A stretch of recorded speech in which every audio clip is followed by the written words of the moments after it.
presentar. Flor es profesora de letras y da clases en colegios secundarios. Escribe y también se dedica al teatro, la dramaturgia. Estudió actuación en la escuela de teatro, estuvo en Contramarea y tiene un libro inédito hasta el momento. Este frío no es un frío en serio. Así que un aplauso para Flor.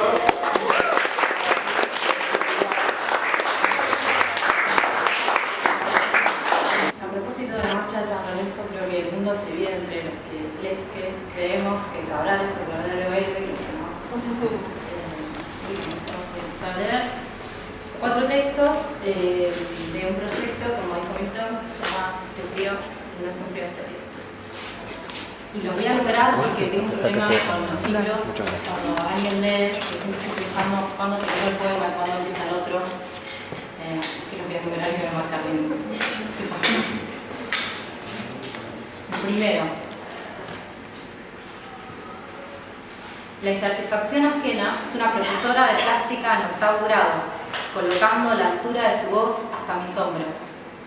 La sonoridad de la palabra mamarracho tiene que ver con que el momento mamarrá se va en un trago de saliva y el momento cho detiene el estado de ridiculez hasta el segundo crimen. Un salvoconducto en el minuto 15 y 16 de la hora de gimnasia que nos hace detener la punta del piecito simulando circunferencias en el piso de cemento. Los cordones recontraatados una decena de veces con nudo doble, el vertel del corpiño que le robaste a tu mamá por el piso. Esto no está pasando, esto no está pasando. Otra vez estás última del otro lado de la cancha esperando desaparecer. Cantaste el arroz con leche, rezaste un Padre Nuestro, 3 Ave María y un Gloria, pensaste en el himno nacional, en la posteridad, nadie recordará tu nombre, nadie recordará tu nombre. Pasa el chico que te gusta y te ve sola, en el medio de la cancha, con esas caderas doble ancho, es imposible pasar desapercibida. Hablar de los 90 es hablar de que las chicas gorditas no usamos short, la boca color bordó es de vieja, la remera siempre afuera del pantalón. Cuidado con hacerte la torta, en los colegios de monjas está prohibida la palabra chupar, si te besan en los labios sos una cualquiera. Mi nombre es Florencia, uso mi nombre con S, como contábamos recién, más que nada por un vínculo con mi abuela, por una anécdota que tengo con ella. Y también uso el apellido de mi mamá, Forte. Yo soy Sánchez Forte, pero uso el apellido de ella también por reivindicar la línea de mujeres de mi familia. Llegué a Bahía Blanca en el 2005, después de terminar la escuela. Vine a estudiar abogacía. Hice 4 años de Derecho y en un momento dije que no era lo que yo quería hacer y hacer. Y buscando, esas búsquedas que llevan mucho tiempo, que uno resume en un par de, ¿no? En algunas palabras, me di cuenta que quería vincularme y habitar la literatura. Sabía, o no puedo decir estaba segura, pero sí intuía que no iba a poder vivir de la literatura, pero sí que quería vivir en la literatura, y esto se lo robé a alguien que escuché una vez y me gustó un montón.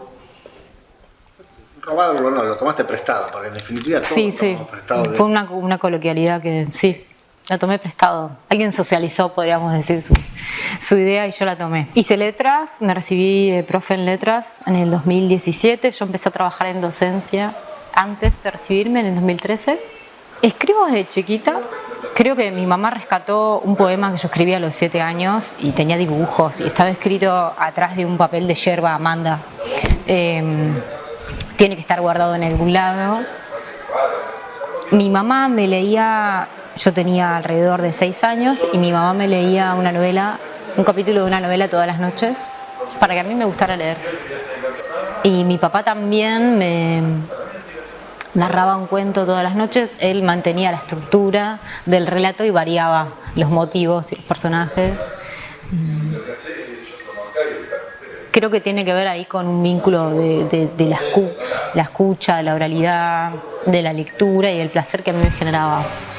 Hace poco tuve la oportunidad de volver a leerla, y es más, de algunos personajes, o creo yo, o construí algún recuerdo de acordarme, de acordarme de eso, y la verdad es que hoy puedo decir con el relato que construyo que fue una experiencia fundacional, digamos, que fue una experiencia de lectura que a mí me generó mucho placer y que de alguna manera después me hizo buscarla de nuevo cuando decidí entrar a letras, por ejemplo, cuando decidí ser docente. Mi mamá también fue docente.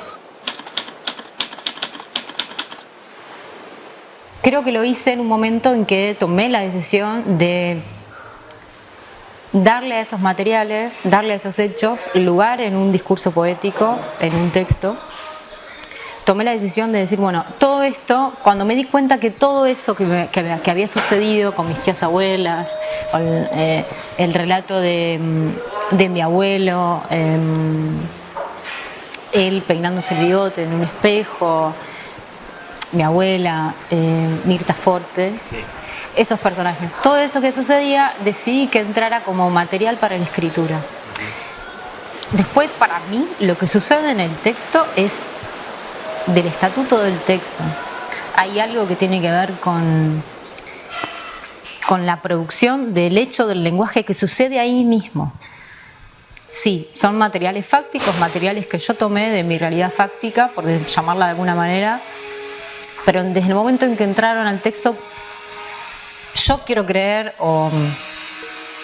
y además usé el yo enfático, quiero creer que son relativamente autónomos.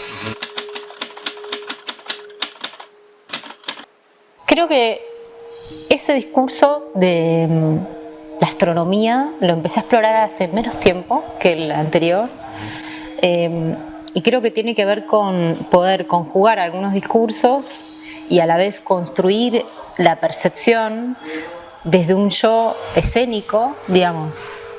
La exploración que estoy tratando de hacer es construir ese yo textual desde una escena y cómo esa escena, cómo se percibe desde esa escena, desde ese lugar. Desde ahí, ese yo puede preguntarse y percibir y preguntarse por la percepción de la Luna como satélite, de Venus, de la Tierra, de la distancia, y a la vez poder reflexionar sobre esa percepción de algo del que el ser humano no tiene tanta, que no tenemos dimensión en realidad por nuestra cotidianidad, por la percepción, por la cercanía, por lo físico del espacio. Para mí es algo nuevo, es algo que estoy transitando y que quizá tenga que ver con construir esos universos también desde otro lugar o desde otra voz. Fui como intentando probar otras voces, como para no quedarme ahí, y bueno, voy a seguir explorando esto y armar un discurso de cómo ese yo percibe sus cosas, tanto lo íntimo como la percepción de una afuera. Bueno, eso está muy pensado. Me interesa mucho el espacio entre,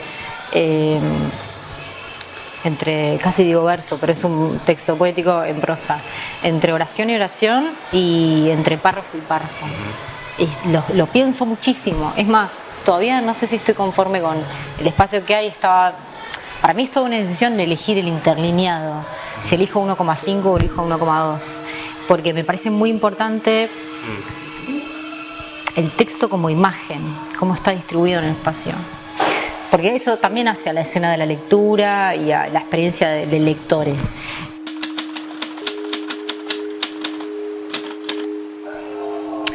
Yo ya consigo el texto como algo visual. De hecho me peleo mucho con la idea de la imagen por un lado y el texto por el otro. Como si lo práctico, entre comillas, fuera una imagen, una foto, un dibujo, y el texto fuera... Pero acá hay algo práctico. Me gusta pensar de todas maneras que tiene una... Es verdad que se percibe más como algo material, el lenguaje, el texto, pero me gusta pensar que hay cierta materialidad en la escritura o en la lectura al momento de leerla, por el sonido o por la ubicación del texto en su soporte, ¿sí? Ya sea digital o sea en papel, por entender el lenguaje como algo que sucede, que está sucediendo, como un hecho, porque me interesa mucho el trabajo de la edición, porque pienso la escritura desde la edición. No puedo pensar la edición sin la escritura, me parece que son dos dimensiones que está bueno pensarlas juntas. Bueno, yo escribo, bueno, que el editor se encarga, ¿no? Como, no.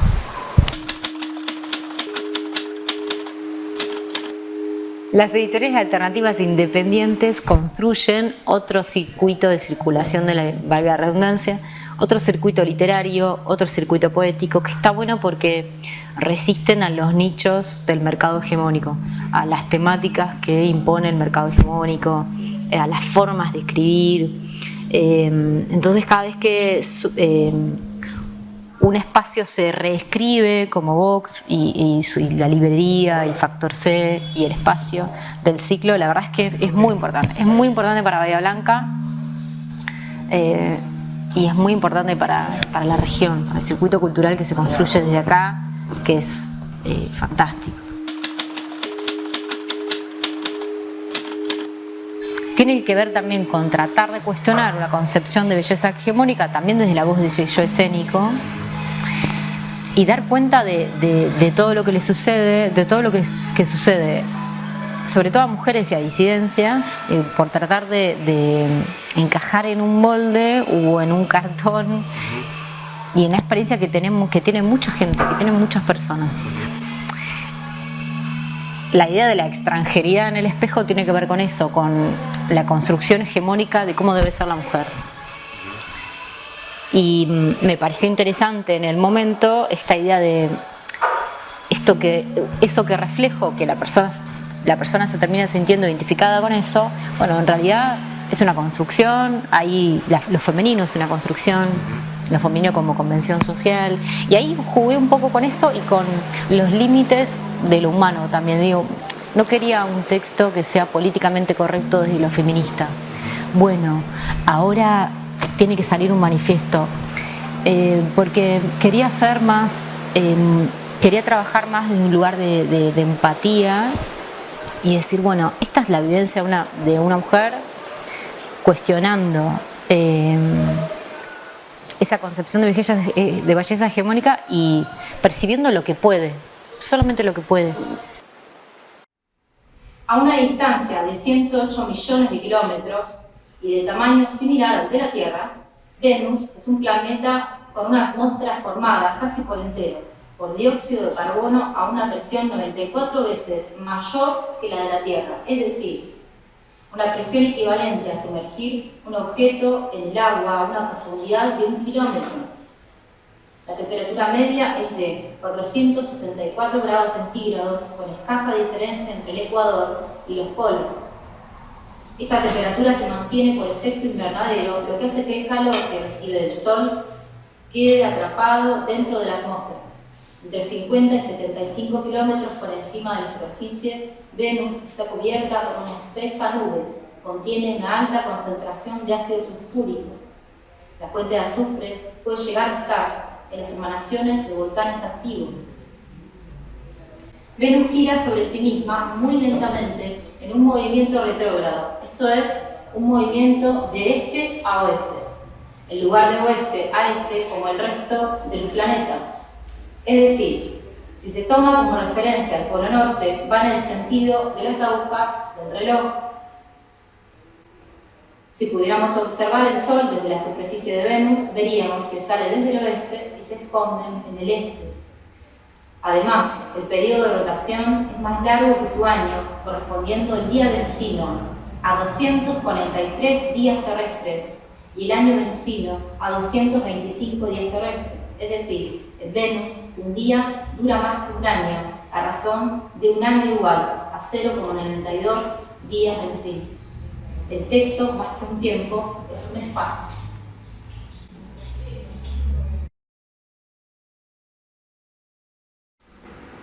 La reina Catalina les ofreció tierras que ella pisó apenas 3 años. Antes y después, andar el camino de la primera vez a la propia casa.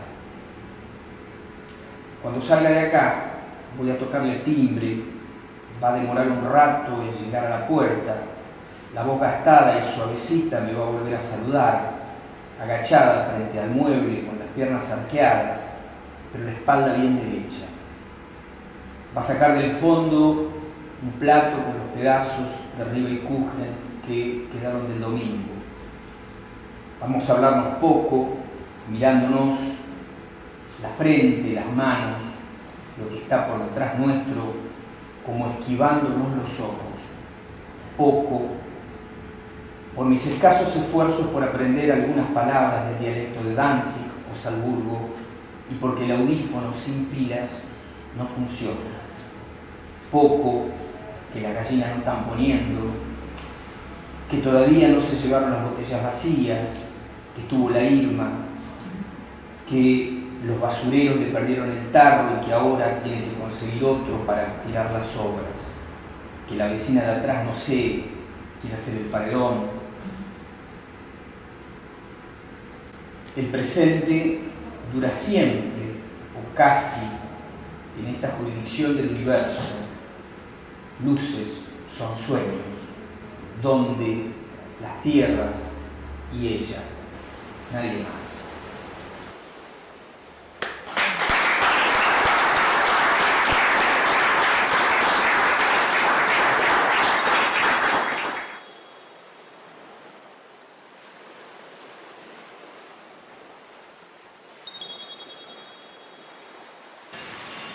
Bueno, hola, soy Omar Jovier, soy profesor de letras, escribo, soy poeta, un poco me parece que esa es la situación que me trajo acá. Nací en un pueblo que está acá cerca de Bahía Blanca, está a 130 kilómetros, se llama Jacinto Arauz, está en el límite de La Pampa, y me vine de muy chiquito. Creo que la expresión justa es me vinieron, porque yo tenía 6 años y mi familia vino a vivir acá justamente en el momento en que yo, que soy el hijo mayor, empezaba el colegio primario.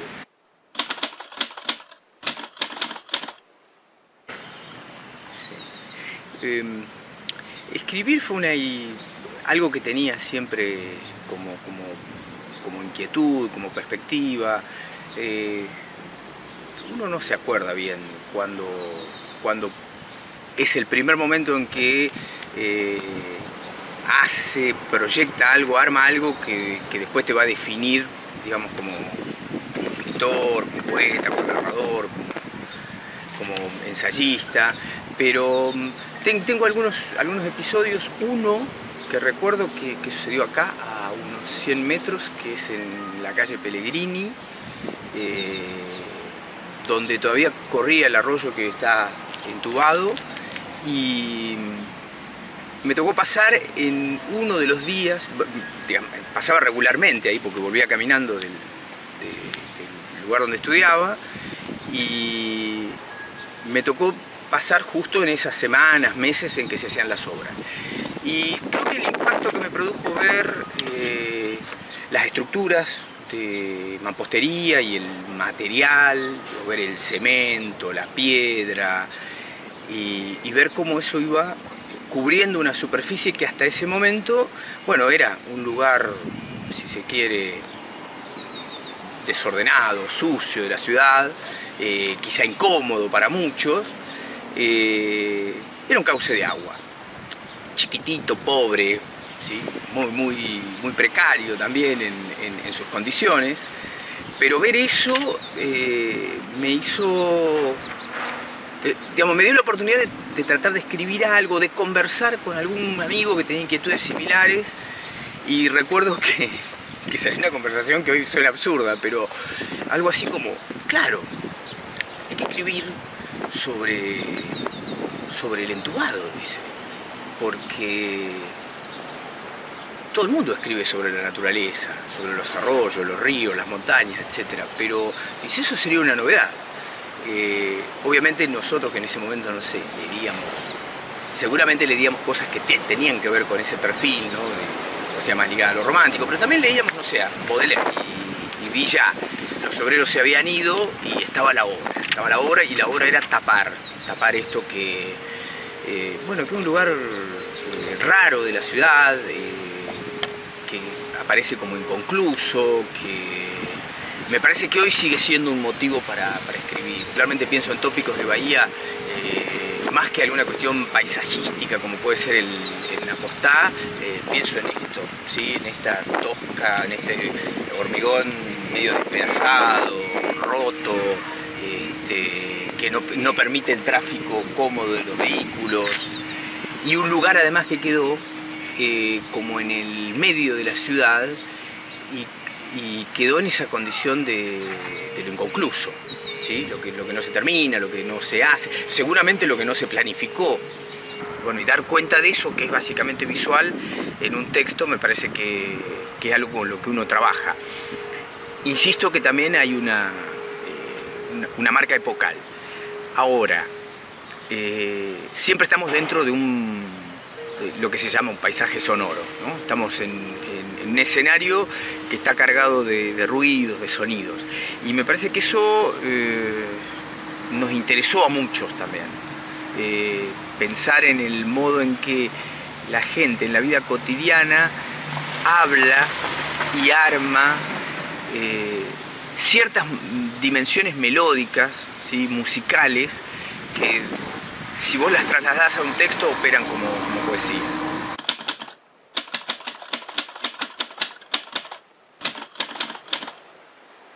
Creo que en el contacto con la gente uno en todos lados se encuentra voces que puede trasladar al verso. Es una operación que requiere solamente atención. Vos me hablabas de Gardelito, ¿sí? Que me parece un buen ejemplo, digo, esos personajes por ahí de barrio que tienen además en el uso de la palabra un recurso, una estrategia, porque es el modo básicamente de conseguir laburo, subsistencia, y creo que podríamos nombrar un montón de gente. Estoy recordando que acá a la vuelta, en esa calle que es la Bardén, vivía un señor que era bicicletero. En realidad era ferroviario y a la tarde era bicicletero, se arreglaba bicicletas. Bicicletero, digo, no era un ciclismo como los actuales donde se venden bicicletas, sino que reparaba todo aquello que ya no tenían posibilidades. Y era un personaje muy singular que siempre hablaba mezclando códigos. Entonces vos golpeabas a la puerta y él, en lugar de atenderte, hola, ¿cómo te va?, abría así la endija de la puerta, o dejaba como una endija y te decía, después de que crujía la puerta, un portón de metal viejo, me miraba así como con sospecha, limosna sábado a las 12. Sí, el hola, ¿qué tal? No existía. ¿Sí? Y ese juego, que hasta era, digo, en alguna instancia era violento, ciertamente con el paso del tiempo uno lo dimensiona en su faz más productiva a nivel de sentido. Tipo ese juego que operaba todo el tiempo, porque después toda la conversación con él adentro iba en ese plan, ¿no? Y mucho juego de palabra, y esto dónde lo puedo comprar, y un día sí, un día no, un día sí, un día no, para indicarte que lo podías comprar en calle Undiano, por ejemplo. Eso creo que es, digamos, si bien esos, como me parece como el ejemplo de Gardelito que dabas vos, son casos, digamos, notorios, creo que podemos capturar en la voz de todas las personas, con algún grado de atención. Las de nuestros familiares, creo que las de nuestros padres, tienen una cadencia que, bueno, necesariamente uno hereda cuando trata de escribir también, ¿no? Y bueno, todo ese mundo es sonido.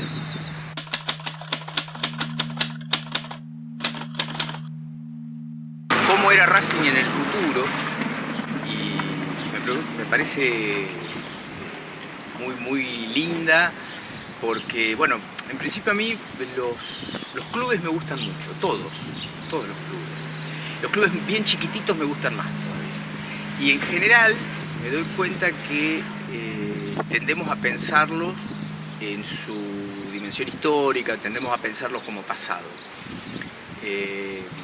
Bueno, de hecho hago un ejercicio que cuando voy a algún lugar y paso por el frente de un club le saco una foto.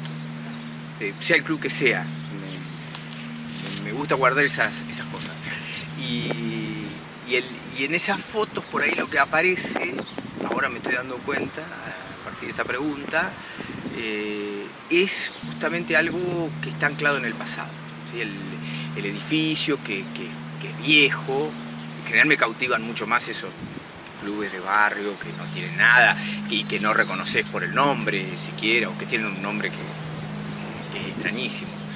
Y sería muy valedero potenciar la historia futura de todos los clubes. Imaginarse, como decís vos, bueno, cómo sería el Racing del futuro, ¿no? ¿Cómo era el Racing del futuro? Capaz que de alguna manera ya lo respondió aquel músico de rock que escribió el día después de Racing Campeón, ¿no? Que también era dentro de ese historial que tiene el fútbol y de esa pica con aquel que le va bien y aquel que no le va para nada bien, como fueron largas épocas de ese club. Había en eso el día después de Racing Campeón como una mirada de lo imposible que está buena para pensar en cualquier institución, ¿sí? En los clubes en particular. Pero bueno, cómo es el Independiente del futuro, con copas intergalácticas, ponele, para que vuelva a ser rey de copas, o cómo es el Sancinena del futuro, donde vuelve a haber frigoríficos alrededor y los jugadores comen chuletas todos los días y son fornidos y ya está allí su condición, responden a un biotipo y en esa condición se vuelven un gran equipo.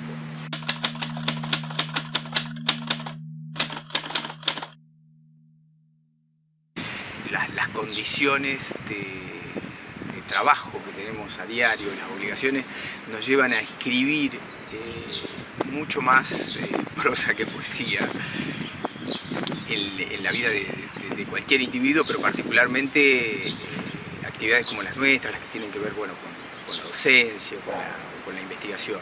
No obstante, me parece que hay zonas de encuentro, donde uno, como hablábamos hace un rato, podés percibir el modo en que habla la gente y encontrar una melodía, un tipo de percepción que se aproxima a la fuerza del texto poético. Creo que, bueno, en la escritura en prosa, aún en la más administrativa, uno a veces logra resultados que parecen corresponder a un género determinado. Y suele ser un lindo momento agradable, donde podés cambiar la rigidez de algún protocolo, ¿sí? En general no lo haces tanto en la escritura, donde me parece que las posibilidades de cambio son menores, como en la oralidad.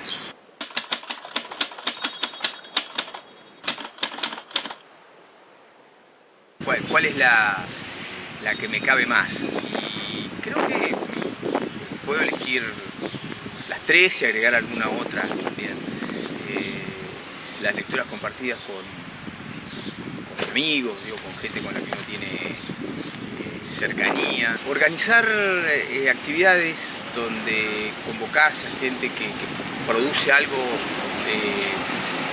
que puede tener algún tipo de repercusión comunitaria. La he pasado muy bien con un grupo con el que nos conocemos de hace mucho tiempo. Hacemos el Festival de Poesía Latinoamericana de Bahía Blanca desde hace años. Las instancias de formación son de placer.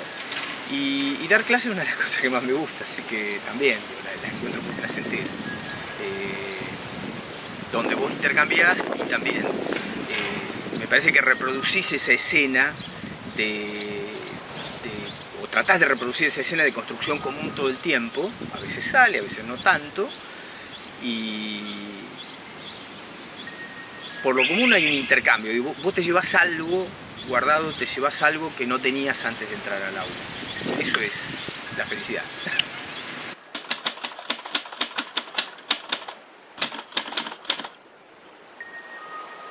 Uno me parece que está buscando, no sé si todo el tiempo, pero está buscando qué escribir. Y por ahí hay temporadas largas que no sale nada. Y no encuentran la forma, o encuentran una forma que la consideras muy antigua, o no responde a las expectativas de lo que vos querés decir. Eso es un interés que uno tiene siempre y que vas moderando con los tiempos también. Creo que vas otra vez en una instancia de negociación con los tiempos de la rutina, de las cosas que tenés que atender. Y cierto, cuando pasa es como una sorpresa. En algún momento te das cuenta que habías anotado, a mí particularmente en este momento, me sucede que lo que hago es anotar cosas, anotar, armar como un enorme borrador, absolutamente caótico. O sea, si yo armara un archivo de eso, no sé cuántas hojas serían, pero que en algún momento pueden conformarse en un objeto. Y entiendo que también los recursos actuales te llevan a eso. Digamos, tenemos un ritmo de vida en el que por ahí no nos quedamos quietos una hora justa para ponernos a escribir, pero tenemos recursos, tenés una libreta de notas, te haces una casilla de WhatsApp con un nombre ficticio en la que vas escribiendo cosas que te parece que pueden ser interesantes. Tenés las redes sociales donde a veces escribís cosas que después retomás. Y sí, probablemente hay un momento en que eso te sorprende y se conforma como unidad. O de todo ese caos aparecen 4 o 5 elementos que conforman una unidad.